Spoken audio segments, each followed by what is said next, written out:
Capture of Adolf Eichmann. 1960, Buenos Aires, Argentina. It was a typical evening in Argentina's capital. The city is alive with chatter, cars honking, and the distant hum of everyday life. But beneath the surface, a storm was brewing. An unassuming factory worker in Argentina was on his way home from work. Suddenly a car approached and bundled him into the car. He was tied down and covered with a blanket in the back seat. This was no ordinary abduction. The abducted man was none other than Adolf Eichmann, a Nazi official who helped Germany carry out the mass murder of 6 million Jews during World War II. This was history's one of the most ambitious secret missions.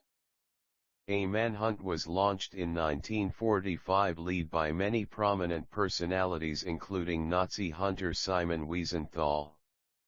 In 1953, he had heard that Eichmann was in Argentina from people who thought they had spoken to him there.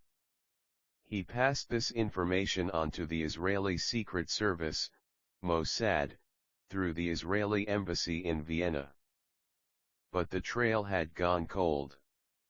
In 1957, Israel was informed by prosecutor of the German state of Hesse, Fritz Bauer, that Eichmann was living in Argentina under a false name Ricardo Clement.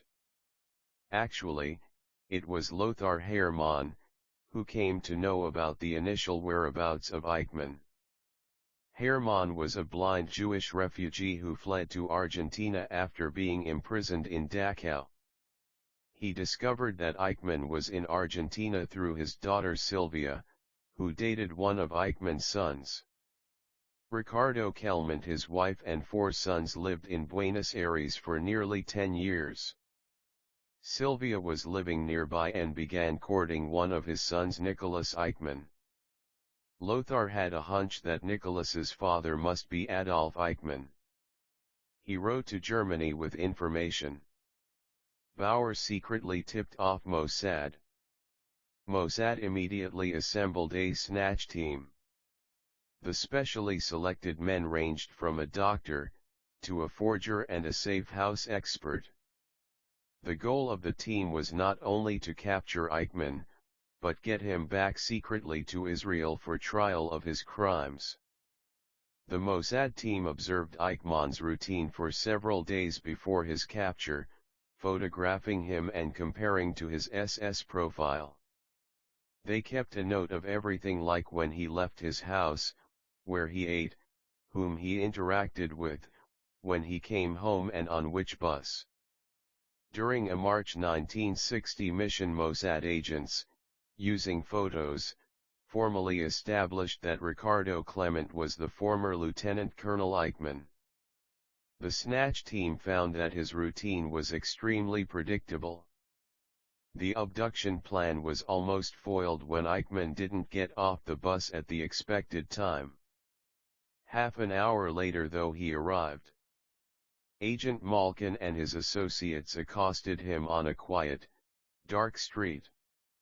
Another hitch was encountered when LAL Israel Airlines plane scheduled to bring Eichmann back to Israel was delayed. For over a week, Mossad agents camped out in the covered safe house with Eichmann. Finally, he was smuggled out the country on a flight to Israel, drugged and sedated whilst dressed as a sick Israeli flight attendant. Eichmann was indicted on 15 criminal charges, including charges of crimes against humanity. He was convicted on all counts, sentenced to death and hanged just after midnight on June 1, 1962.